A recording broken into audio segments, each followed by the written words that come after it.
seulement le président, les chefs religieux, les grands chefs, les chefs coutumiers, que ce soit les chefs coutumiers, les bouts et autres, sont des responsables de ce pays.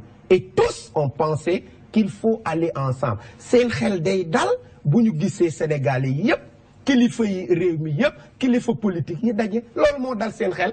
kon que ñun nag mënuñoo bañ a tontu li nga xam ne moom la Sénégalais yi xalaat moo tax ñu ne nañ dem du Macky Sall moo woote nañ dem toog dina wax wala mu jëf loolu moo tax PDS en tant que parti responsable a dit selon les interpellations que j'ai lues du besoin de ce peuple sénégalais, je vais aller répondre à l'indication du peuple. Et l'indication du peuple, c'est quoi? Allez répondre à Macky Sall. Regroupez-vous autour d'une table, essayez de faire quelque chose pour arranger, assouder, vraiment régler les problèmes du Sénégal. Malgré que ma conviction profonde est que Macky Sall n'a pas vraiment besoin de ça. Lui, ce qu'il fait, c'est essayer encore de faire des tournures. Okay. Voilà. Et voilà, le Sénégal nous appelle. Le Parti démocratique sénégalais ne répond pas parce que Macky Sall a appelé, mais tout simplement parce qu'il a lu et a compris le besoin profond des grandes forces politiques, des grandes forces sociales de ce pays. Et c'est pourquoi nous y allons. Oui. Merci. Babacar Mar, je vous ai vu tout à l'heure rire sous cap. Rémi, contrairement au PDS, a décidé de ne pas répondre à l'appel du chef de l'État. Pourquoi cette décision de boycotter Macky Sall? Alors, Moustapha, permettez-moi d'abord, avant à l'entame de mes propos, saisir l'occasion pour saluer mon président, Edouard Pierre, le président Idrissa Seck, que je salue bien, et le vice-président Déthié Fall, et tous ceux qui s'activent dans le parti, tous nos militants et militantes. Alors, saluer aussi mes co-débatteurs, avec qui je partage le plateau actuellement. Vous saluer et vous remercier de votre pertinence, toujours debout pour la cause sénégalaise. D'abord, Edouard, je voudrais commencer à dire tout simplement que, d'abord, cherchons à définir l'homme politique, c'est important. L'homme politique, c'est celui-là qui est au chevet des populations, qui les écoute et qui cherche à trouver des solutions pour les affaires de la cité. En réalité, c'est ça. Et aujourd'hui, on trouve que donc les affaires de la cité connaissent un réel problème. Les affaires de la cité ont été chamboulées sciemment par un régime qui est là. Les affaires de la cité souffrent. C'est ça la définition actuelle. Alors, dans un dialogue maintenant, si on revient à l'esprit de dialogue, dans les grandes démocraties qui se respectent, le dialogue est permanent. Si je prends l'exemple de la Côte d'Ivoire, qui a même créé un ministère là-dessus, un ministère chargé du dialogue. Dialogue national, les gens dialoguent permanemment, pas de façon circonstancielle, pas de façon, disons, unilatérale, où quelqu'un cherche à tromper les autres, ou bien l'autre. C'est pas comme ça. Maintenant, quelle est la relation, quelle doit être la relation qui existe entre celui qui convie et celui qui est convié? Celui qui convie doit d'abord créer un climat de confiance, doit aussi créer un climat de sécurité par rapport à ses faits, par rapport à ses gestes, par rapport à ses comportements d'antan, par rapport à tout ce qui est relatif à ce qu'il fait d'hier, aujourd'hui. Donc il y a une crise de confiance entre vous et je suis dans un raisonnement. Alors si on prend tous ces éléments-là maintenant, tous ces paramètres-là, nous pouvons dire que donc, si on prend le cas du président Macky Sall, il n'y a qu'une confiance de méfiance qu'il a créée. Et qu'est-ce qui s'est passé pendant les 4 ans? Qu'est-ce qui s'est passé? Pendant les 4 ans, Macky Sall a augmenté son mandat sciemment sans consulter personne. 1. 2. Macky Sall a organisé un référendum, une consultation qu'il dit populaire. Aujourd'hui, il cherche une consultation populaire sans débat. Macky Sall a fait sans consulter personne. Aujourd'hui, nous sommes à quelques mois de 2 élections assez importantes. Aujourd'hui, les calculs sont pleins dans sa tête, ça je le sais. Mais nous avons dit au Réumi, écoutez, depuis l'accession de Macky Sall à la magistrature suprême, à l'an 1 de son accession, Idrissa a organisé un grand débat à la TFM. Il a tout dit. Il a dit à Macky Sall, le chemin que vous avez pris n'est pas le meilleur. Les populations nous attendent là. Nous devons accélérer les choses, travailler pour le peuple. À l'époque, on avait dit à Idrissa, mout ma mot. 1 an, j'ai dit, 1 an de l'accession de son magistère. Idrissa a pris de façon très digne ses bagages. Il est sorti et depuis lors, il est à l'écoute et il dialogue avec le peuple. Aujourd'hui, celui-là maintenant qui attend, 4 ans après, si on fait le décompte, ça fait plus de 1460 jours. Dans son petit coin, faisant un bac, tout s'est passé par là. Tout ce cinéma-là existait ici au Sénégal. Aujourd'hui, maintenant, il convie les gens. Écoutez, venons maintenant, nous allons dialoguer. Nous avons dit, nous respectons le Sénégal. Nous sommes auprès de ces populations-là. Idrissa Poussou, il a souffert un complot, n'est-ce pas, d'État. Il a souffert pour le compte des populations sénégalaises. Mais la politique vide n'a jamais réussi, n'a jamais prospéré. Ce n'est pas une politique vide. La politique n'existe plus de ce côté-là. Aujourd'hui, j'étais dans un raisonnement. La politique de la chaise vide, je non, ce n'est pas une chaise vide. La chaise là, elle n'est plus même occupée. Je vous assure. Aujourd'hui, Macky Sall maintenant cherche à redorer un blason politique, vaille que vaille. Et maintenant, ceux qui doivent valider ce format-là, ce sont les fous d'opposants. Nous, on ne fait pas partie de ces fous-là. Ah oui? Oui, on ne fera pas partie de...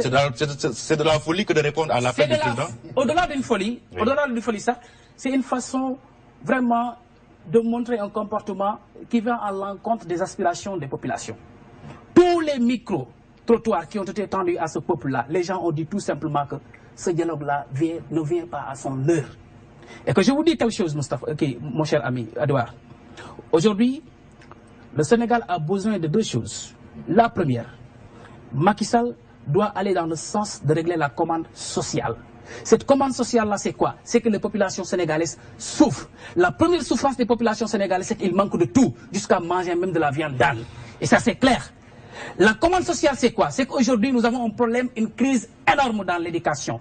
Jusqu'à ce que des enseignants reçoivent des réquisitions. Et je vous dis des réquisitions. Aujourd'hui, le Sénégal est en train de traverser des moments extrêmement difficiles. Maintenant, au lieu de s'enfermer quelque part maintenant dans une petite chambre qu'on nomme salle des banquets au palais, au lieu de se tapoter par-ci, par-là, n'est-ce pas, de faire de petits sourires, de petits rires hypocrites, nous avons dit tout simplement que nous sommes seulement obnubilés par ce peuple-là qui souffre. Et je vous dis quelque chose. Quelqu'un qui prend l'engagement d'aller voir Macky Sall pour prendre des engagements, il est en train de perdre son temps. Et je vous dis que donc combien de fois les gens ont eu à faire même des rencontres comme ça, Assise nationale, dirigée par le professeur Salam. On a fait des consultations sur l'enseignement supérieur dirigé par le professeur Diagne. Mais qu'est-ce qui s'est passé? Tout a été mis dans les tiroirs de l'oubli. Okay. Mais qu'est-ce qui se passe dans ce pays-là? Qu'est-ce qu'il veut, Macky Sall? Il veut chercher des gens qui vont valider son format. Il veut redorer son blason. On ne peut pas être des faire-valoir. Si nous devons être des faire-valoir, nous allons être des faire-valoir pour le peuple et non pour Macky Sall. Oui. Alors, Alpha Youm, vous avez en face 2 membres de l'opposition. L'un décide de venir répondre à l'appel, l'autre refuse de venir à l'appel du chef de l'État. Qu'avez-vous envie de dire après de les avoir écoutés tous les 2? Merci, Pierre-Edouard. Je commence d'abord par saluer tous les leaders de Macky 2012, principalement aussi Moustapha Faké, qui est le secrétaire général de l'appel.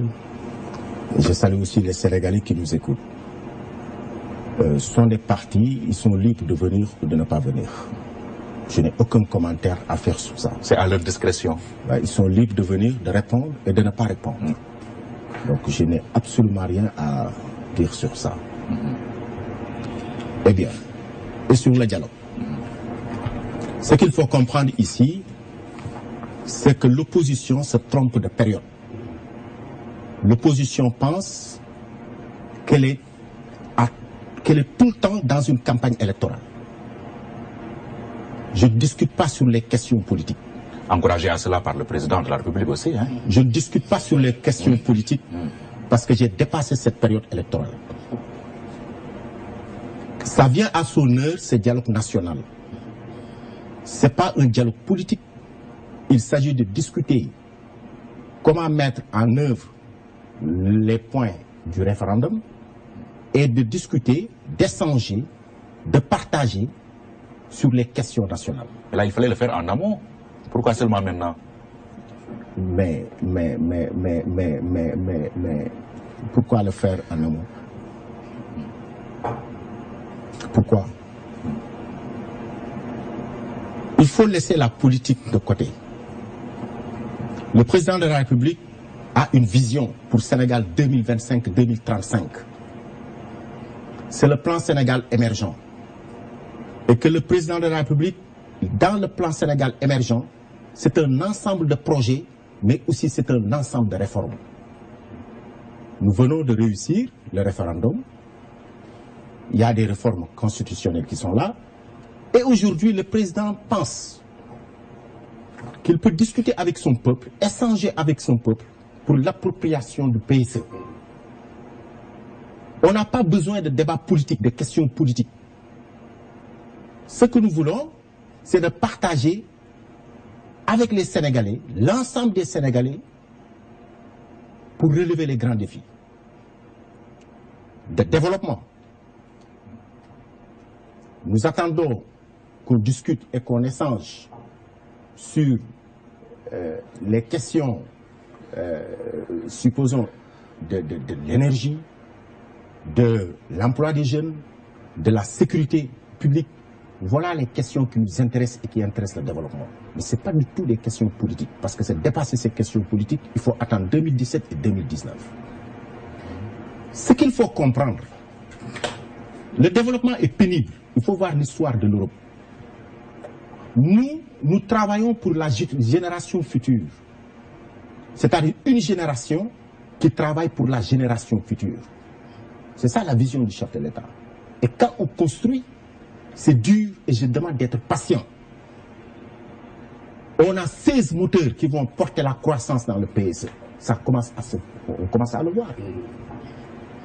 Vous avez vu les efforts qu'on a fait sur l'agriculture. Vous avez vu les efforts qu'on a fait sur l'infrastructure. Vous avez vu les efforts qu'on a fait sur l'éducation nationale et l'éducation supérieure. Mais il faut être patient. Oui, on est dans un monde de vitesse. Oui, mais il faut être patient. On est en train de construire. On a trouvé un pays endetté.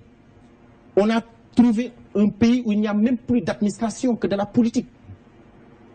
On est en train actuellement de travailler pour bâtir une stratégie pertinente en matière de finances publiques, c'est-à-dire aujourd'hui maîtriser la masse salariale. Deuxièmement, avoir une politique budgétaire pertinente. Mais quand on suit votre raisonnement, est-ce que là vous ne donnez pas raison à ceux qui pensent que Macky est en train de chercher une bouée de sauvetage? Parce que le peuple serait en difficulté. Le peuple n'est pas en danger et le pays n'est pas en crise. Nous voulons l'appropriation des réformes. Nous voulons que les Sénégalais comprennent la vision du chef de l'État et participent au développement.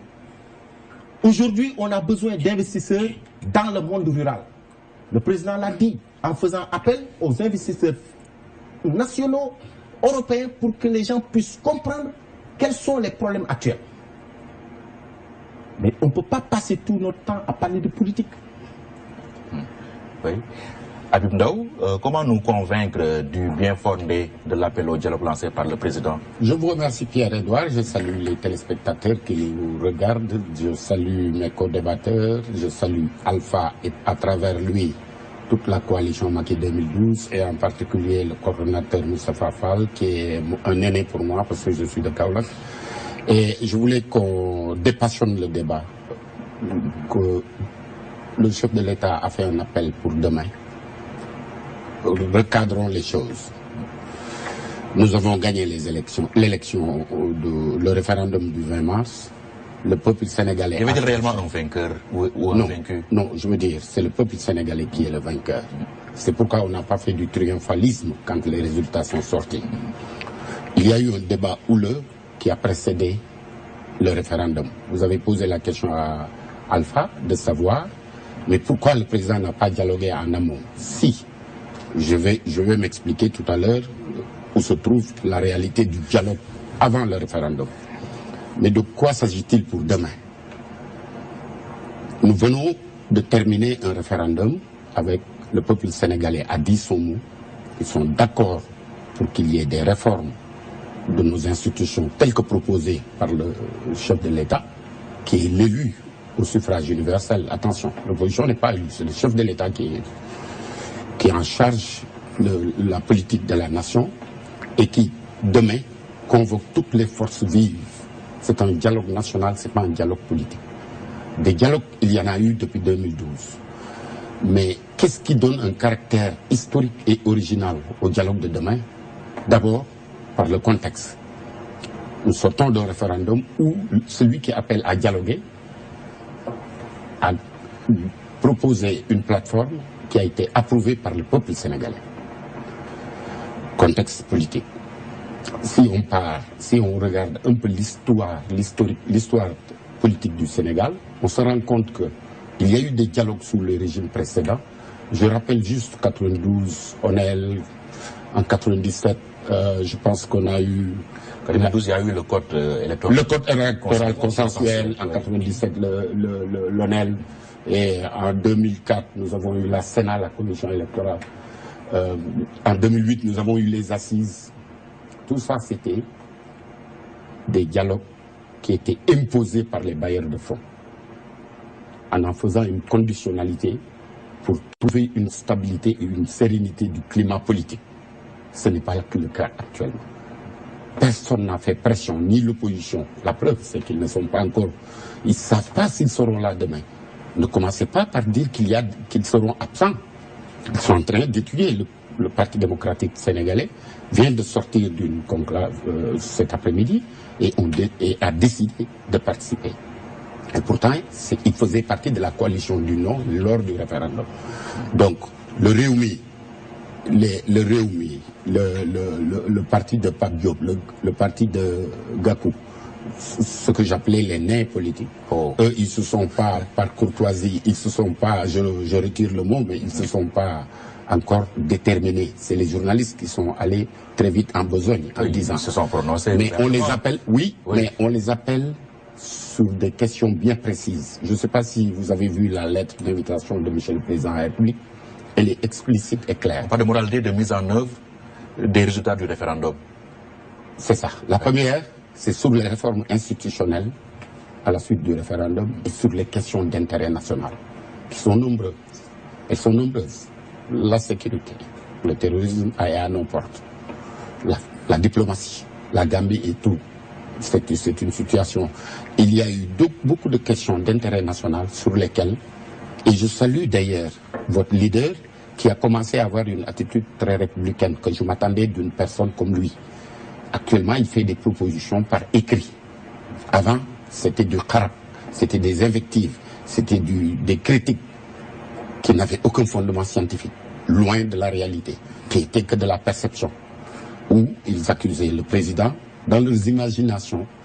Ce qui est difficile pour l'opposition, c'est qu'ils ont des objectifs. Ils jugent le président Macky Sall sur des objectifs inavoués ou sur des calculs politiques qui ne sont que dans leur tête, qui n'existent que dans leur imagination. Mais la réalité est qu'il y a une cohérence depuis 2012. Il y a eu des concertations sur l'éducation. Le président ne commence pas à dialoguer depuis le 28. Il a dit dialogue national. Il y a eu les concertations présidées par le professeur Souleymane Bassirou Diagne. Il y a eu des concertations sur l'éducation présidées par Abdou Salam Sall. Il y a eu des concertations avec les éleveurs. Il y a eu la réforme foncière.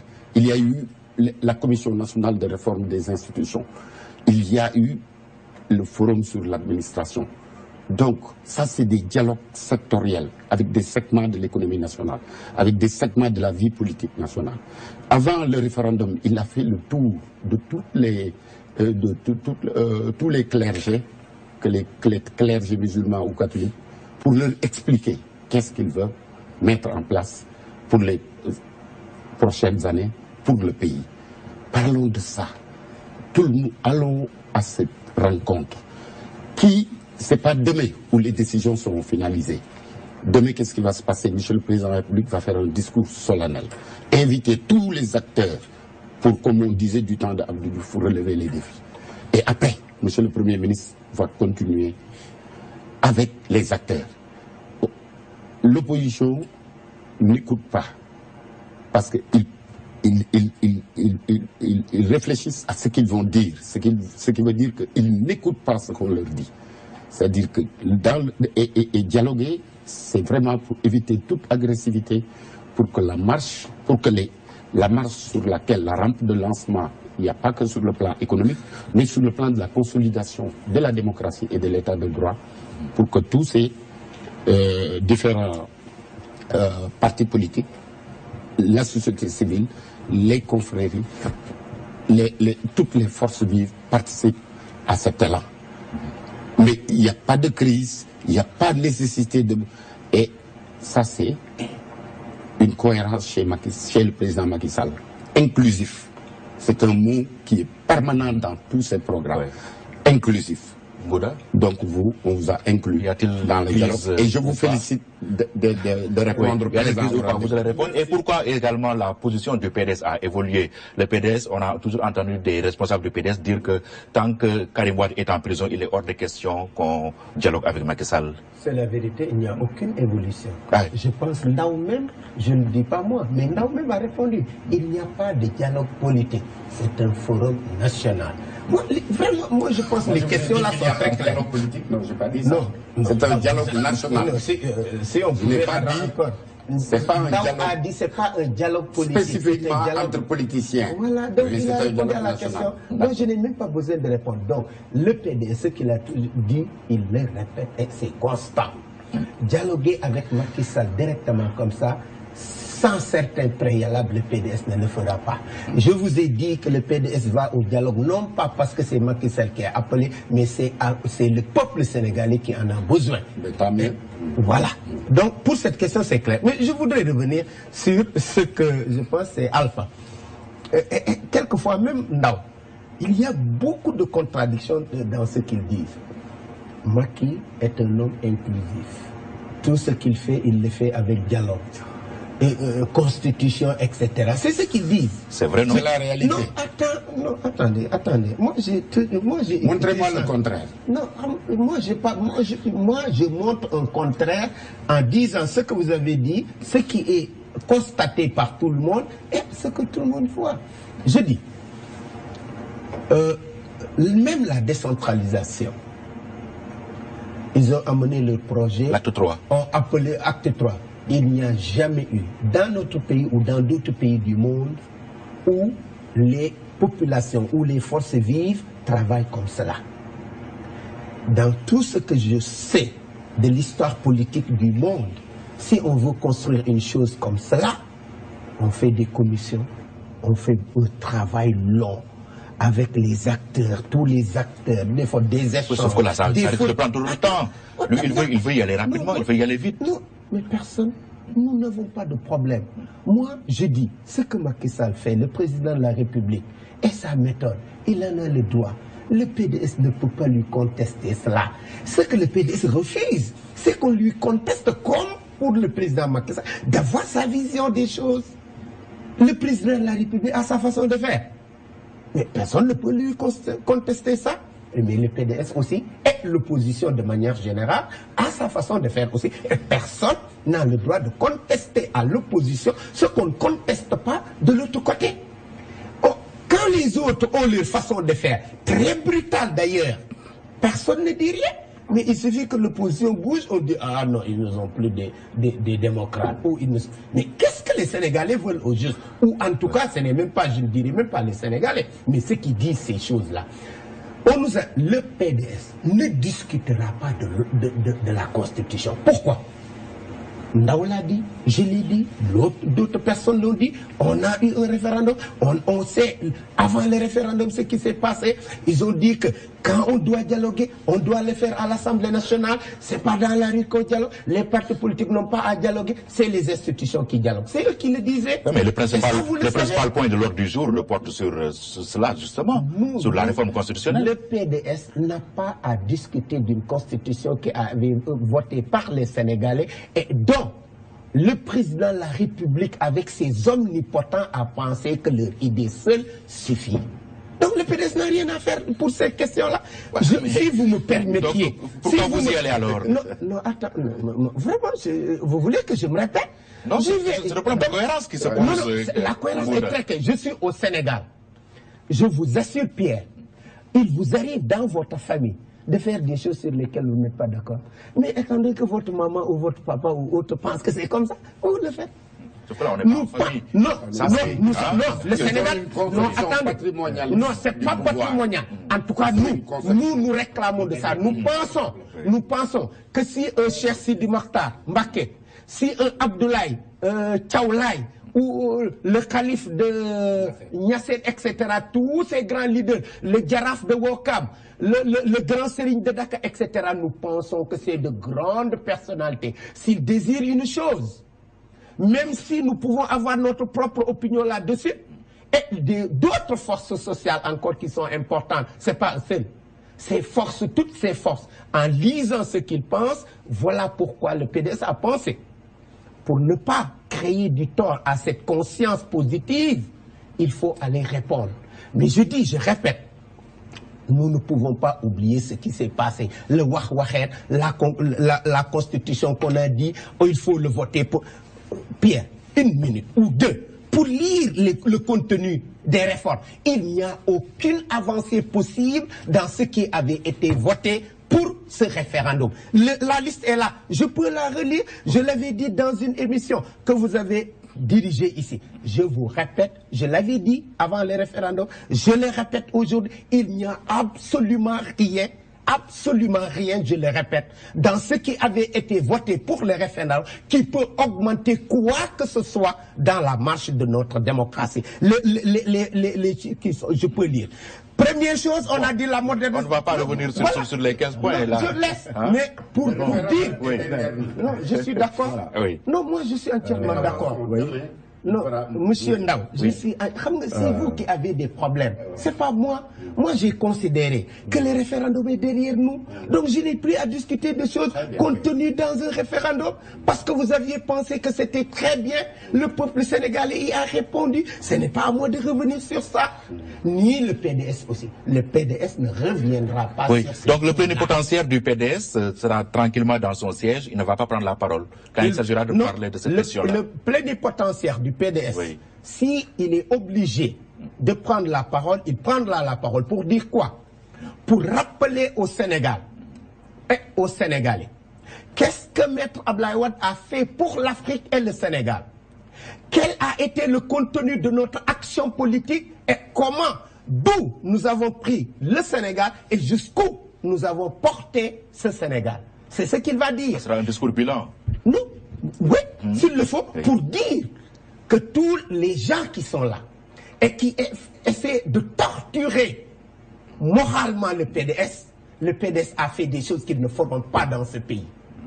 Ce sera le contenu du discours de Omar Sarr pour dire que ce que Abdoulaye Wade fait, c'est ça qui les porte aujourd'hui. C'est à partir de ça qu'ils vivent et c'est à partir de ça qu'ils peuvent même convoquer des assises ou des sabbats demain. Moi, je répète, demain, il n'y a absolument rien qui puisse porter sur le développement ou la progression ou en tout cas l'affermissement de la démocratie au Sénégal. C'est tout simplement pour faire encore de la politique, le contraire de ce qu'il dit. C'est eux qui font de la politique. Regardez, l'administration, lors du référendum, Macky Sall a demandé à toute l'administration de quitter leur bureau et d'aller faire la politique. Ça n'a jamais existé au Sénégal. Regardez, le ministère des Finances du Sénégal, depuis Senghor, en passant par Abdou Diouf jusqu'à Abdoulaye Wade, jamais le ministère des Finances ne s'est jamais engagé aussi profondément en politique. Est-ce que c'est la loi qui l'interdit? Non, attends, je ne parle pas de loi, je parle de morale et d'éthique. Je parle de morale et d'éthique et non pas de loi. Voilà. Comme le fait Amadouba, aucun ministre des Finances l'a fait. Regardez la RTS. La RTS n'a jamais été dirigée par quelqu'un aussi engagé en politique. Maire de Wakhinane Nimzatt, ça n'a jamais existé à la RTS. Eux qui disent qu'ils veulent une administration républicaine, c'est eux qui torturent, menacent et vilipendent cette administration, comme ils le font pour les enseignants. Je termine. Je vais revenir à vous. Je termine. Oui, terminez rapidement. Le dernier, c'est encore quelqu'un qui est important. Les informations, la sécurité du Sénégal. Mais quand tu le vois en politique, tu as peur. C'est comme un goût de John qui se balade. Le ministre de l'Inter. Vraiment, le ministre de l'Inter, c'est quelque chose d'extrêmement important. Il ne peut pas faire de la politique comme le fait Daouda Diallo. Personne ne l'empêche de faire de la... Mais la méthode, aller dans des meetings, faire des porte-à-porte, faire des déclarations oiseuses. Mais c'est extraordinaire ce que fait. C'est ces gens-là qui veulent dire qu'ils veulent une administration républicaine. Oui. Ils veulent une administration de Tahora. Babacar, avez-vous l'impression de rater le train de l'histoire en boycottant l'appel du chef de l'État? Non, pas du tout. Les populations sont avec nous. Vous savez, tout à l'heure, quand Ngouda a pris la parole... Il dit que c'est une demande sociale, ces consultations. Quand Ngouda a pris la parole, dans son discours, on a senti même, il a donné le fondement même, le pourquoi personne ne doit aller répondre à ce dialogue-là. Il a dit combien de griefs il a eu à énumérer ici. Beaucoup de griefs qui font que donc, nous devons plus axer notre intervention, notre énergie, notre force intellectuelle, n'est-ce pas, notre dialogue avec le peuple et non avec Macky Sall qui cherche à tromper. Je voudrais tout simplement revenir sur quelques aspects. Parce que tout à l'heure, il a eu à donner des informations assez importantes. Il a dit que donc, dialoguer, c'est éviter toute agressivité. Et tout de suite, il a traité de le Réumi, le grand parti, le parti de parti, de nain politique. Vous voyez ce que ça fait. Je vous dis... Par la taille de non, je ne parle pas de ça. Non, d'accord, c'est une plaisanterie. Non, mais écoutez, une plaisanterie à l'américain. Moi, je vous écoute il faut écouter quand même. Je vous dis, Edouard, tout à l'heure, je l'ai dit. J'ai dit que Macky Sall est seulement obnubilé par quelque chose. Comment faire pour avoir un deuxième mandat? Et il sait pertinemment que le peuple va lui refuser cela. Parce qu'avec le référendum... Ah non, avec le référendum, tout est clair. Oui, c'est légitime. Oui, c'est très légitime que... Bon, voilà, de vouloir un second mandat. Il y a une façon de faire. Vous savez, un président de la République, c'est pas de n'importe quoi. Tout à l'heure, il a eu à dire que donc, mon cher ami, qu'ils ont des défis à relever. Mais pour relever des défis, il y a un certain nombre de comportements qu'il faut arborer pour relever ces défis-là. Tout à l'heure, il a parlé d'éducation. Je prends un exemple. Aujourd'hui, jamais dans l'histoire politique, jamais dans l'histoire sociale, économique de ce pays-là, on a eu à voir un gouvernement brandir des réquisitions contre les fonctionnaires. Ça veut dire tout simplement... Même si c'est légal. Attendez, ça veut dire tout simplement. Une réquisition, c'est quoi? Une réquisition, c'est la force, non?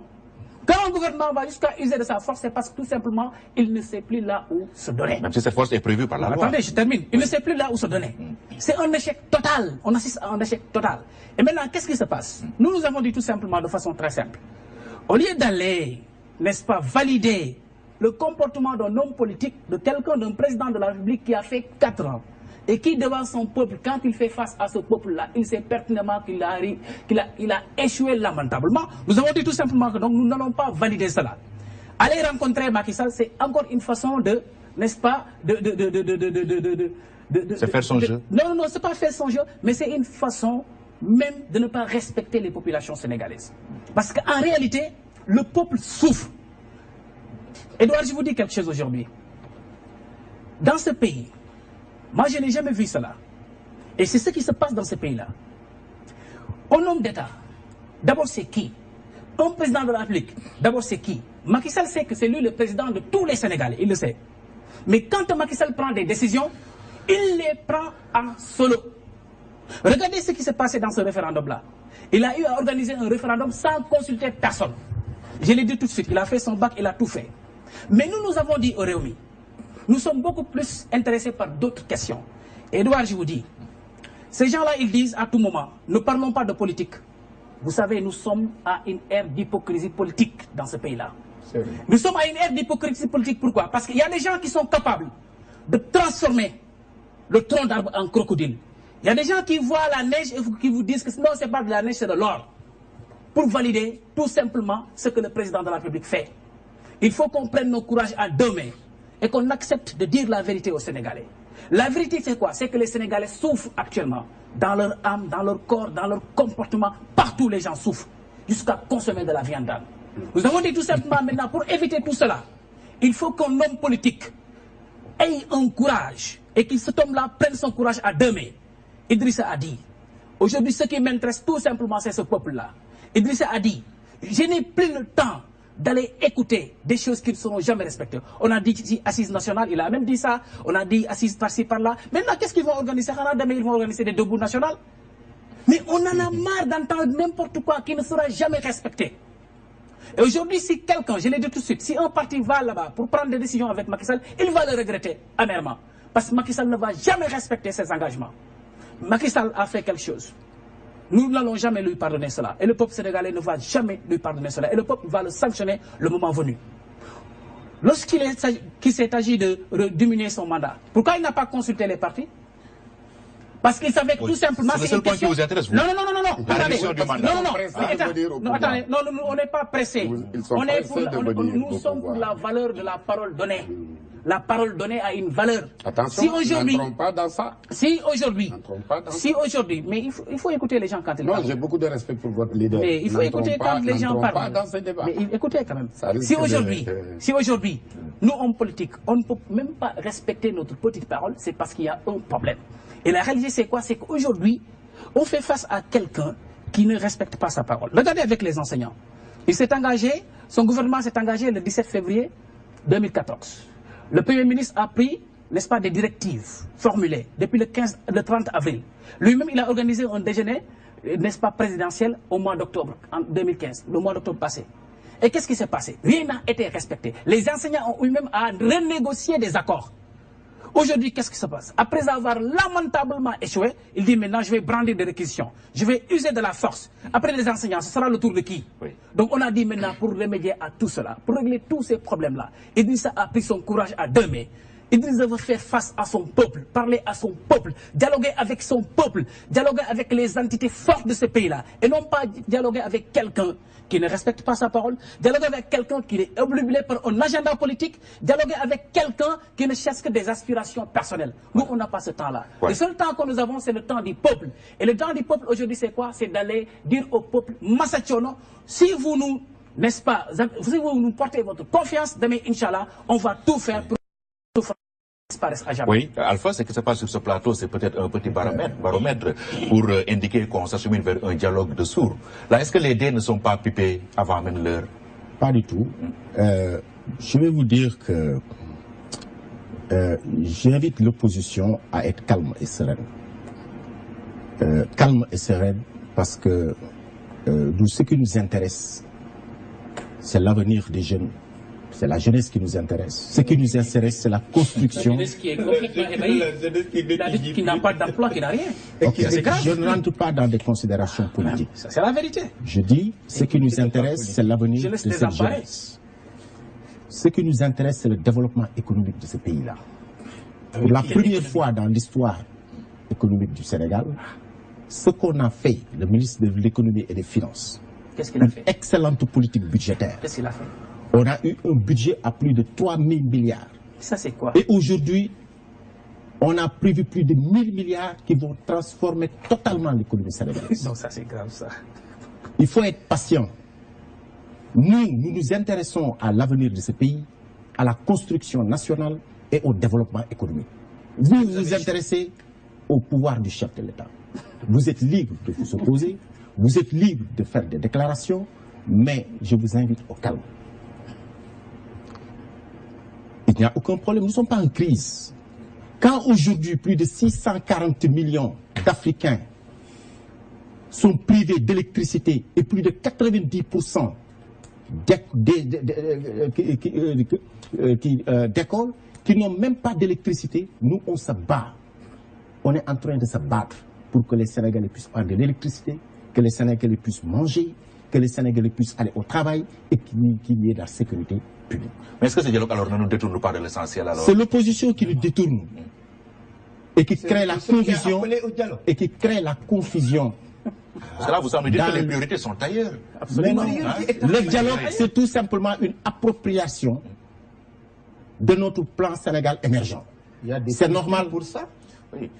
C'est très normal. Il n'y a pas un point dédié au PSE dans l'ordre du jour. Mais si, quand les questions nationales, aujourd'hui, on doit discuter sur l'énergie, on doit discuter sur l'agriculture, on doit discuter sur la sécurité publique, comment renforcer les investissements, comment booster l'industrie, sur la fiscalité.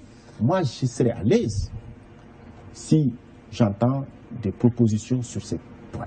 Mais toujours parler des chaises du président, du pouvoir du président, c'est divertir le peuple et créer la confusion dans l'esprit des Sénégalais. Qui parle de ce pouvoir-là? Je dis, sur le problème des enseignants, je rappelle que j'invite ces enseignants à être patriotes. Bon. Le gouvernement a mis beaucoup d'argent dans l'éducation nationale. Vous avez vu ce qui se passe dans le programme du paquet? Vous avez vu les universités qu'on est en train de faire? Malgré tout, le problème reste entier. Mais tout le problème reste entier parce qu'il faut voir le fondement des grèves. Les gens sont libres de faire la grève parce que c'est un droit. Mais une grève, ça ne signifie pas mettre en péril l'outil de production, c'est-à-dire mettre en péril l'école.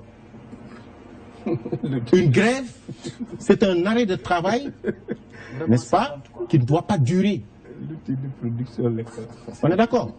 Mais le fait de mettre en péril l'outil de l'école, rétention des notes, de tenir un discours politique, ce n'est plus une grève professionnelle. Aujourd'hui, je suis à l'aise quand les enseignants me disent, mais écoutez, on n'a pas de classe, on n'a pas de craie, on n'a pas de toilettes dans les écoles, on n'a pas ça, on n'a pas ça, on n'a pas ça, on n'a pas ça. Et l'enseignement, c'est un métier de conviction. Mais des rappels de salaire. Et aujourd'hui, le président va mettre, on a prévu 24 milliards pour des rappels de salaire. Mais ces 24 milliards pouvaient servir à financer le pont de Foundiougne pour 1 milliard, à faire l'hôpital de Sédhiou pour 1 milliard, à mettre 12 milliards dans le monde rural. On va être dans l'autosuffisance en riz, à avoir 2 universités. Je pense que, mes amis, le pays, c'est un bien commun. Nous sommes tous des Sénégalais. On est d'accord? On a dépassé la période électorale. On a dépassé la campagne électorale. Vous avez un discours différent, monsieur. Vous voyez ce que je veux dire? On a dépassé cette période électorale. Il nous faut se concentrer sur les questions de développement. Mais non, ce n'est pas un dialogue politique. Le dialogue politique n'existe pas. Le dialogue politique n'existe pas. C'est un dialogue national sur des questions nationales. L'opposition est libre de saisir le chef de l'État pour dire, mais écoutez, nous voulons venir discuter sur tel point, tel point, tel point, tel point, tel point. Si le pays les intéresse. Comme le chef de l'État est libre aussi de consulter l'opposition pour partager et échanger sur des questions nationales. Vous voyez un peu? Que vont servir les conclusions, Habib, de ce dialogue? Les conclusions vont servir d'abord dans les décrets d'application, mais avant dans la mise en œuvre, par voie de décret d'application. Mais avant de répondre à ça, je voulais juste préciser, vous lui avez posé une question en lui demandant s'il ne ratait pas le train de l'histoire, il n'y a pas répondu. Il a fait de la phraséologie politicienne, il a fait des litanies d'invectives, etc.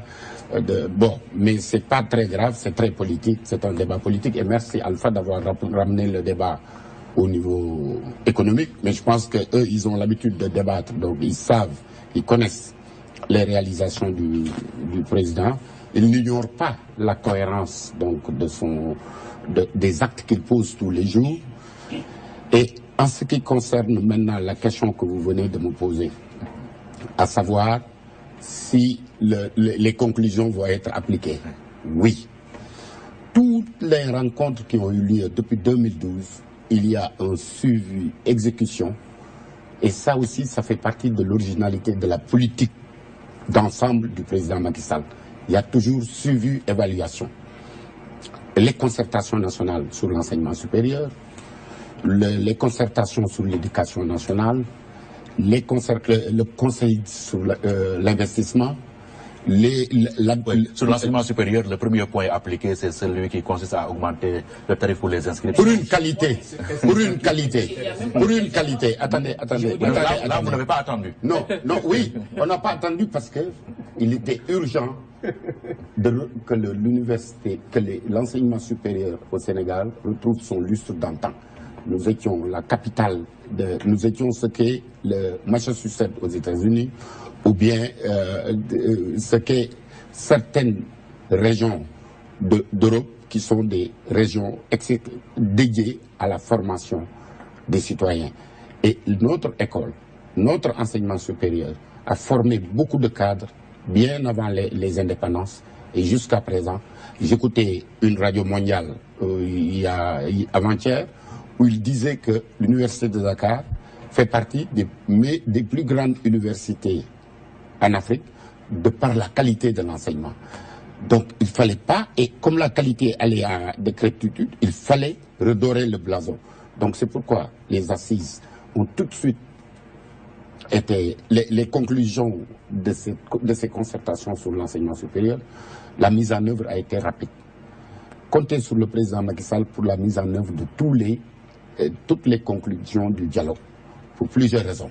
D'abord, il y croit. 2, c'est pas sous la pression qu'il l'a fait. Il a convoqué pour écouter, pour échanger, partager. Et non seulement les 15 points du référendum, mais plus les questions liées à la sécurité, liées à l'économie.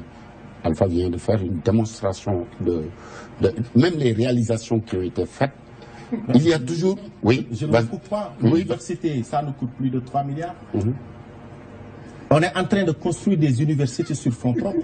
Non, n'explique pas. Voyez un peu le budget de l'éducation. Mais oui, ça nous coûte. C'est trop faible. Mais non, c'est pas faible. Non, vous n'avez pas compris. On est en train de travailler pour la première fois dans l'histoire du Sénégal.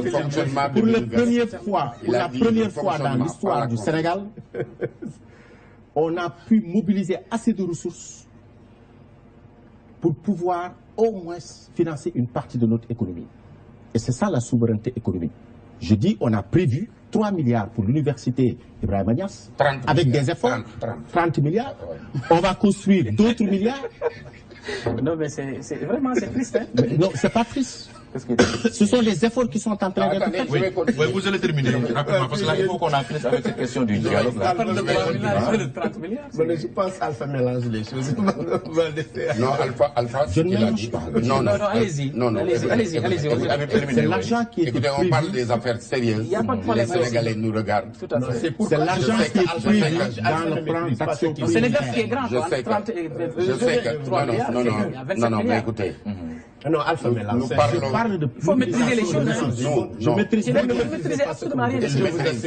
Oui, ne sortons pas du cadre de notre débat. Il ne faut pas personnaliser les débats. Au dialogue. Je vous donne les informations. L'université El Hadji Ibrahima Niasse, il est prévu un budget de 30. Non, si vous voulez débattre, les Sénégalais, soyez sérieux. La finalité du et du respect. Oui, et du respect pour les Sénégalais qui nous regardent. Les chiffres que nous avançons, 30 milliards prévus pour le budget de construction de l'université El Hadji Ibrahima Niasse. Les chiffres que nous avançons, c'est des chiffres authentifiés au niveau de la commission de l'UEMOA, au niveau du Fonds monétaire, au niveau de la Banque mondiale, publiés qui sont dans le site du gouvernement. Si vous avez la paresse d'y aller, vous pouvez rigoler, ne pas avoir si vous n'avez pas une maîtrise de ce qui se passe dans le pays, mais écoutez, ayez la courtoisie de nous écouter et nous, on va vous expliquer. Il y a un lapsus quand il a dit 30 milliards, 3 milliards, mais c'est 30 milliards. Bon, pour en revenir à la question. Oui, la finalité du dialogue. La finalité du dialogue. Oui. Au gouvernement d'union nationale, par exemple, est à exclure? Non, c'était... Ne venons pas un problème de gouvernement. C'est-à-dire, les conclusions du dialogue peuvent mener à tout ce qui peut consolider l'état de droit et faire avancer la démocratie. Si un gouvernement d'union nationale, bon, le terme est utilisé en période de crise politique, ce n'est pas le cas. Si un gouvernement de majorité à majorité présidentielle élargie, les possibilités sont énormes. Nous demandons à l'opposition de venir, mais dans un esprit, il n'y a pas de compromission. Il n'y aura pas de compromission dans le déroulement ni dans les conclusions. C'est très clair, c'est que pour permettre aux seuls décideurs élus au suffrage universel, avant de décider, d'écouter tous les acteurs pour lesquels ces décisions vont impacter sur la vie, sur le quotidien des Sénégalais et de ces acteurs. Non. Le chef de l'opposition, le statut du chef de l'opposition va être discuté. Je sais que ça gêne parce que le patron de Réumi est préoccupé par le poste de chef de l'opposition et ça ne profite pas le statut du chef de l'opposition, ça ne profite pas aux dinosaures. Tout le monde le sait. Les dinosaures ne vont pas profiter de ça. On va discuter de quoi? Des députés de la diaspora. On va discuter de quoi? De la modernisation, de la rationalisation et du financement des partis politiques. On va discuter de quoi? Du fichier électoral. On va discuter de quoi? De tout ce qui avait été, non seulement dans les réformes constitutionnelles, même au-delà. Au-delà. Et comment les choses vont se dérouler quand on parle de 400 invitations? Chacun va-t-il prendre la parole? Non, non, non. Il y aura un timing qui est réservé à l'opposition, à la société civile et au camp présidentiel. Et au camp présidentiel. Oui, mais parce que les marabouts sont des citoyens. Ils font partie. Ils font partie. Oui, oui. D'accord. Oui, oui. Voilà, voilà, très clair et net. Et vraiment, je vous félicite, vous le PDS. Que les marabouts font partie. Voilà, je vous félicite, vous le PDS. Vous le PDS, vous n'allez pas rater le train de l'histoire. Vous n'allez pas rater le train de l'histoire. Vous participez à une messe. Et cette messe commence demain. C'est un processus. Est-ce qu'elle n'est pas dite la messe? Non, parce que la messe n'est pas dite. Vraiment, monsieur, là où je vous remercie. Voilà, voilà. Il y aura les chorales. Non. Bon. Il y aura... Oh là là là là. Non, mais c'est extraordinaire. C'est Dieu qui vous fait parler. Laissez-moi. C'est Dieu qui vous fait parler, alhamdulillah. Nous parlons. Vous ne parlez pas français, c'est pourquoi vous ne savez pas ce qu'est une messe. D'accord. C'est pas une messe au sens catholique. Non, mais non, nous sommes vous des ignorez. enseignants. Non, vous êtes des enseignants. C'est malheureux. Vous enseignez l'expression. C'est malheureux. C'est malheureux. L'origine de l'expression, on peut vous l'enseigner. Si vous êtes des enseignants. On peut vous l'enseigner, l'origine de l'expression. Voilà. Si vous êtes des enseignants, c'est malheureux. C'est immense. C'est grave.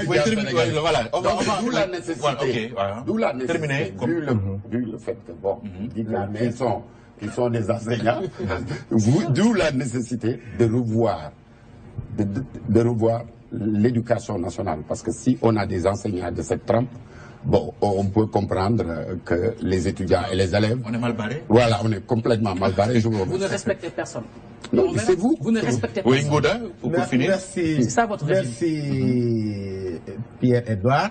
Je pense que notre débat, véritablement pour les Sénégalais républicains, qui sont les sentinelles de la démocratie, et comme je l'ai toujours dit, il y a des forces sociales au Sénégal qui sont au-delà de ce que nous pensons et qui sont les gardiens vraiment de la stabilité et de la continuité dans le fonctionnement républicain de ce pays.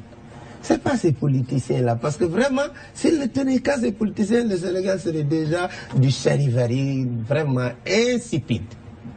Donc, moi j'ai confiance et je suis optimiste. Parce que je sais que ces forces sociales ne laisseront pas les politiciens dilapider vraiment l'héritage culturel, social et politique extrêmement importante en Afrique et dans le monde que nous ont légué l'ensemble de nos aînés, de grands hommes politiques.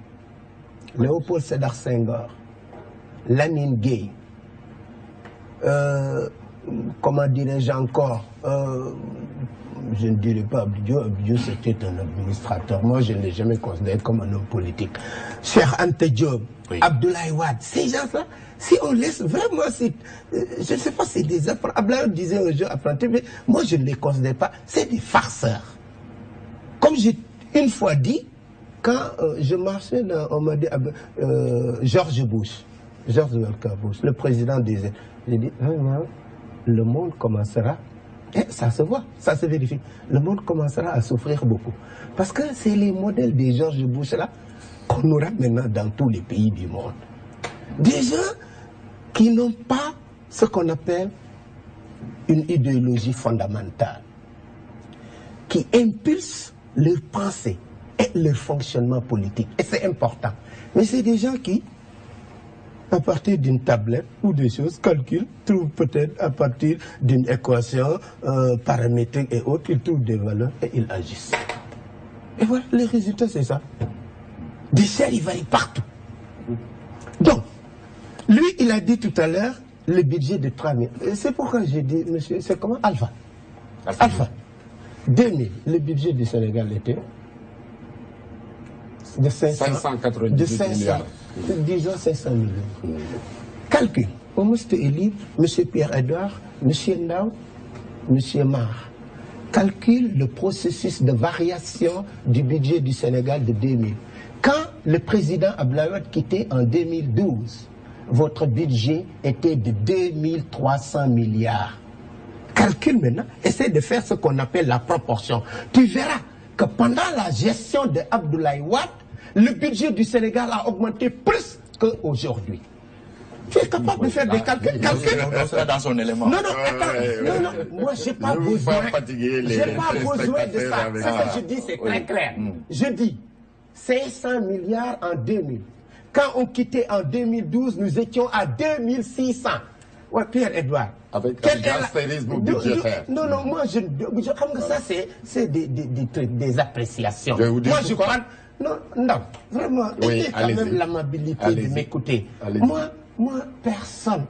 Je viens de l'université de Dakar. J'assistais à des réunions au niveau du foyer social. Donc vraiment des réunions ou des meetings, ça, personne ne peut me destituer. Je répète, le budget du Sénégal en 2012 était de 2300 milliards. Quelle est la différence entre 2300 et 3000?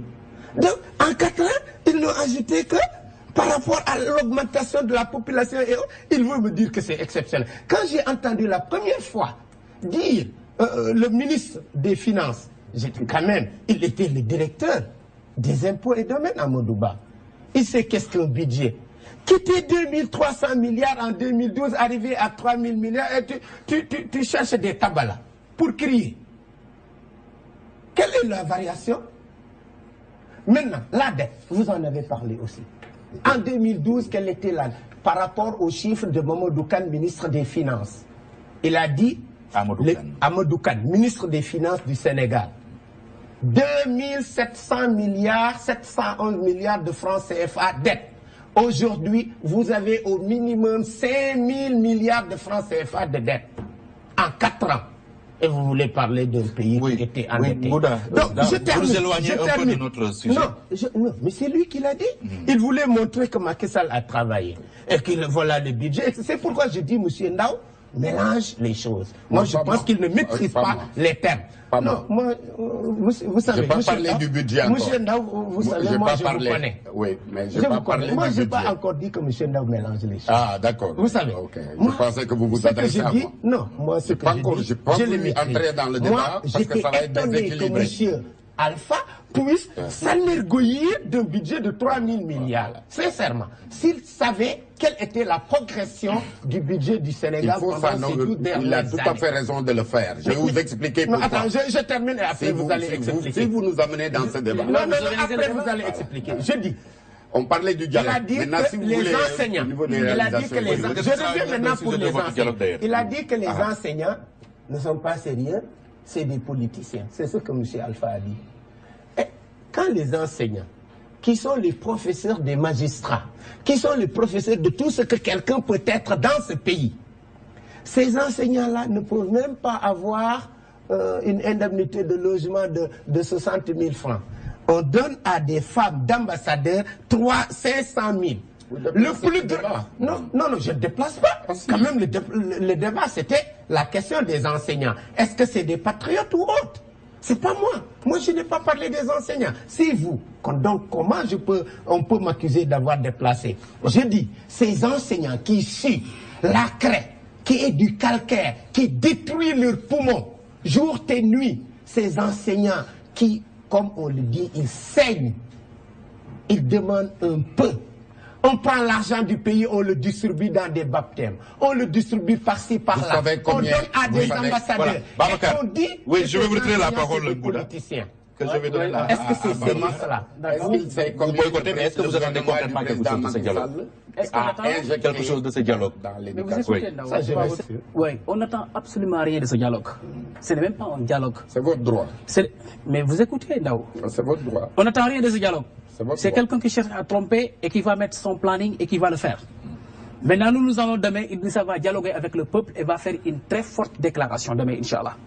Mais je voudrais revenir sur quelque chose. Déjà, ces gens-là ne sont pas dans un esprit de dialogue. Tout à l'heure, vous avez entendu ce qu'il a dit. Il a cherché à s'aimer la zizanie. Ont été chamboulés sciemment par un régime qui est là. les affaires de la cité souffrent. C'est ça la définition actuelle. Alors, dans un dialogue maintenant, si on revient à l'esprit de dialogue, dans les grandes démocraties qui se respectent, le dialogue est permanent. Si je prends l'exemple de la Côte d'Ivoire, qui a même créé un ministère là-dessus, le ministère chargé du dialogue, dialogue national, les gens dialoguent permanemment, pas de façon circonstancielle, pas de façon, disons, unilatérale, où quelqu'un cherche à tromper les autres ou bien l'autre. C'est pas comme ça. Maintenant, quelle est la relation, doit être la relation qui existe entre celui qui convie et celui qui est convié? Celui qui convie doit d'abord créer un climat de confiance, doit aussi créer un climat de sécurité par rapport à ses faits, par rapport à ses gestes, par rapport à ses comportements d'antan, par rapport à tout ce qui est relatif à ce qu'il fait d'hier, aujourd'hui. Donc il y a une crise de confiance alors, entre vous je suis dans un raisonnement. Alors si on prend tous ces éléments-là maintenant, tous ces paramètres-là, nous pouvons dire que donc, si on prend le cas du président Macky Sall, il n'y a qu'une confiance de méfiance qu'il a créée. Et qu'est-ce qui s'est passé pendant les 4 ans? Qu'est-ce qui s'est passé? Pendant les 4 ans, Macky Sall a augmenté son mandat sciemment sans consulter personne. 1. 2. Macky Sall a organisé un référendum, une consultation qu'il dit populaire. Aujourd'hui, il cherche une consultation populaire sans débat. Macky Sall a fait sans consulter personne. Aujourd'hui, nous sommes à quelques mois de 2 élections assez importantes. Aujourd'hui, les calculs sont pleins dans sa tête, ça je le sais. Mais nous avons dit au Réumi, écoutez, depuis l'accession de Macky Sall à la magistrature suprême, à l'an 1 de son accession, Idrissa a organisé un grand débat à la TFM. Il a tout dit. Il a dit à Macky Sall, le chemin que vous avez pris n'est pas le meilleur. Les populations nous attendent là. Nous devons accélérer les choses, travailler pour le peuple. À l'époque, on avait dit à Idrissa, mout ma mot. 1 an, j'ai dit, 1 an de l'accession de son magistère. Idrissa a pris de façon très digne ses bagages. Il est sorti et depuis lors, il est à l'écoute et il dialogue avec le peuple. C'est un ensemble de projets, mais aussi c'est un ensemble de réformes. Nous venons de réussir le référendum. Il y a des réformes constitutionnelles qui sont là. Et aujourd'hui, le président pense qu'il peut discuter avec son peuple, échanger avec son peuple pour l'appropriation du PSE. On n'a pas besoin de débats politiques, de questions politiques. Ce que nous voulons, c'est de partager avec les Sénégalais, l'ensemble des Sénégalais, pour relever les grands défis de développement. Nous attendons qu'on discute et qu'on échange sur les questions, supposons, de l'énergie, de l'emploi des jeunes, de la sécurité publique. Voilà les questions qui nous intéressent et qui intéressent le développement. Mais ce n'est pas du tout des questions politiques. Parce que c'est dépasser ces questions politiques, il faut attendre 2017 et 2019. Ce qu'il faut comprendre, le développement est pénible. Il faut voir l'histoire de l'Europe. Nous travaillons pour la génération future. C'est-à-dire une génération qui travaille pour la génération future. C'est ça la vision du chef de l'État. Et quand on construit, c'est dur et je demande d'être patient. On a 16 moteurs qui vont porter la croissance dans le PSE. On commence à le voir. Vous avez vu les efforts qu'on a fait sur l'agriculture. Vous avez vu les efforts qu'on a fait sur l'infrastructure. Vous avez vu les efforts qu'on a fait sur l'éducation nationale et l'éducation supérieure. Mais il faut être patient. Oui, on est dans un monde de vitesse. Oui, mais il faut être patient. On est en train de construire. On a trouvé un pays endetté. On a trouvé un pays où il n'y a même plus d'administration que de la politique. On est en train actuellement de travailler pour bâtir une stratégie pertinente en matière de finances publiques, c'est-à-dire aujourd'hui maîtriser la masse salariale. Deuxièmement, avoir une politique budgétaire pertinente. Mais quand on suit votre raisonnement, est-ce que là vous ne donnez pas raison à... Aujourd'hui, celui-là maintenant qui attend 4 ans après, si on fait le décompte, ça fait plus de 1460 jours. Dans son petit coin, faisant un bac, tout s'est passé par là. Tout ce cinéma-là existait ici au Sénégal. Aujourd'hui, maintenant, il convie les gens. Écoutez, venons maintenant, nous allons dialoguer. Nous avons dit, nous respectons le Sénégal. Nous sommes auprès de ces populations-là. Idrissa Poussou, il a souffert un complot, n'est-ce pas, d'État. Il a souffert pour le compte des populations sénégalaises. Mais la politique vide n'a jamais réussi, n'a jamais prospéré. Ce n'est pas une politique vide. La politique n'existe plus de ce côté-là. Aujourd'hui, j'étais dans un raisonnement. La politique de la chaise vide, non, ce n'est pas une chaise vide. La chaise là, elle n'est plus même occupée. Je vous assure. Aujourd'hui, Macky Sall maintenant cherche à redorer un blason politique, vaille que vaille. Et maintenant, ceux qui doivent valider ce format-là, ce sont les fous d'opposants. Nous, on ne fait pas partie de ces fous-là. Ah oui. Oui, on ne fera pas partie de... C'est de la folie que de répondre à l'appel du président. Au-delà d'une folie, ça, c'est une façon vraiment de montrer un comportement qui va à l'encontre des aspirations des populations.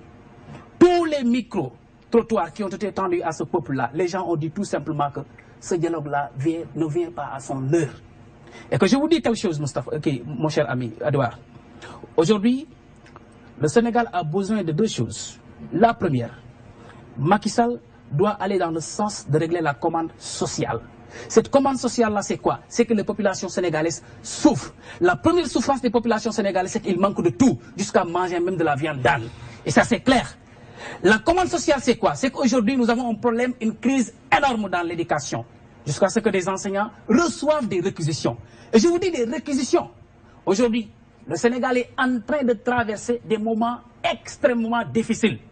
Maintenant, au lieu de s'enfermer quelque part maintenant dans une petite chambre qu'on nomme salle des banquets au palais, au lieu de se tapoter par-ci, par-là, n'est-ce pas, de faire de petits sourires, de petits rires hypocrites, nous avons dit tout simplement que nous sommes seulement obnubilés par ce peuple-là qui souffre. Et je vous dis quelque chose. Quelqu'un qui prend l'engagement d'aller voir Macky Sall pour prendre des engagements, il est en train de perdre son temps. Et je vous dis que donc, combien de fois les gens ont eu à faire même des rencontres comme ça, assises nationales, pas seulement le président, les chefs religieux, les grands chefs, les chefs coutumiers, que ce soit les chefs coutumiers, les bouts et autres, sont des responsables de ce pays. Et tous ont pensé qu'il faut aller ensemble. C'est le xel day dal, bu ñu gisee Sénégalais yépp, kilifa yi réew mi yépp, kilifa politique yi daje, loolu moo dal seen xel. Kon que ñun nag mënuñoo bañ a tontu li nga xam ne moom la Sénégalais yi xalaat, moo tax ñu ne nañ dem. Du Macky Sall moo woote, nañ dem toog. Dina wax wala mu jëf loolu moo tax PDS en tant que parti responsable a dit selon les interpellations que j'ai lues du besoin de ce peuple sénégalais, je vais aller répondre à l'indication du peuple. Et l'indication du peuple, c'est quoi? Allez répondre à Macky Sall. Regroupez-vous autour d'une table, essayez de faire quelque chose pour arranger, assouder, vraiment régler les problèmes du Sénégal. Malgré que ma conviction profonde est que Macky Sall n'a pas vraiment besoin de ça. Lui, ce qu'il fait, c'est essayer encore de faire des tournées. Okay. Voilà. Et voilà, le Sénégal nous appelle. Le Parti démocratique sénégalais ne répond pas parce que Macky Sall l'a appelé, mais tout simplement parce qu'il a lu et a compris le besoin profond des grandes forces politiques, des grandes forces sociales de ce pays. Et c'est pourquoi nous y allons. Oui. Merci. Babacar Mar, je vous ai vu tout à l'heure rire sous cap. Réumi, contrairement au PDS, a décidé de ne pas répondre à l'appel du chef de l'État. Pourquoi cette décision de boycotter Macky Sall? Alors, Moustapha, permettez-moi d'abord, à l'entame de mes propos, saisir l'occasion pour saluer mon président, Edouard Pierre, le président Idrissa Seck, que je salue bien, le vice-président Déthié Fall et tous ceux qui s'activent dans le parti, tous nos militants et militantes. Alors, saluer aussi mes co-débatteurs avec qui je partage le plateau actuellement. Vous saluer et vous remercier de votre pertinence, toujours debout pour la cause sénégalaise. D'abord, Edouard, je voudrais commencer à dire tout simplement que, d'abord, cherchons à définir l'homme politique, c'est important. L'homme politique, c'est celui-là qui est au chevet des populations, qui les écoute et qui cherche à trouver des solutions pour les affaires de la cité. En réalité, c'est ça. Et aujourd'hui, on trouve que donc les affaires de la cité connaissent un réel problème. Les affaires de la cité, gérées par le professeur Salam, on a fait des consultations sur l'enseignement supérieur dirigé par le professeur Diagne. Mais qu'est-ce qui s'est passé? Tout a été mis dans les tiroirs de l'oubli. Okay. Mais qu'est-ce qui se passe dans ce pays-là? Qu'est-ce qu'il veut, Macky Sall? Oui. Il veut chercher des gens qui vont valider son format. Il veut redorer son blason. On ne peut pas être des faire-valoir. Si nous devons être des faire-valoir, nous allons être des faire-valoir pour le peuple et non pour Macky Sall. Oui. Alors, Alpha Youm, vous avez en face deux membres de l'opposition. L'un décide de venir répondre à l'appel, l'autre refuse de venir à l'appel du chef de l'État. Qu'avez-vous envie de dire après de les avoir écoutés tous les deux? Merci Pierre-Edouard. Je commence d'abord par saluer tous les leaders de Macky 2012, principalement aussi Moustapha Faké, qui est le secrétaire général de l'appel. Je salue aussi les Sénégalais qui nous écoutent. Ce sont des partis, ils sont libres de venir ou de ne pas venir. Je n'ai aucun commentaire à faire sur ça. C'est à leur discrétion. Ils sont libres de venir, de répondre et de ne pas répondre. Donc je n'ai absolument rien à dire sur ça. Eh bien, et sur le dialogue. Ce qu'il faut comprendre ici, c'est que l'opposition se trompe de période. L'opposition pense qu'elle est tout le temps dans une campagne électorale. Je ne discute pas sur les questions politiques. Encouragé à cela par le président de la République aussi. Hein? Je ne discute pas sur les questions politiques parce que j'ai dépassé cette période électorale. Ça vient à son heure, ce dialogue national. Ce n'est pas un dialogue politique. Il s'agit de discuter comment mettre en œuvre les points du référendum et de discuter, d'échanger, de partager sur les questions nationales. Mais là, il fallait le faire en amont. Pourquoi seulement maintenant? Mais pourquoi le faire en amont? Pourquoi? Il faut laisser la politique de côté. Le président de la République a une vision pour Sénégal 2025-2035. C'est le plan Sénégal émergent. Et que le président de la République, dans le plan Sénégal émergent,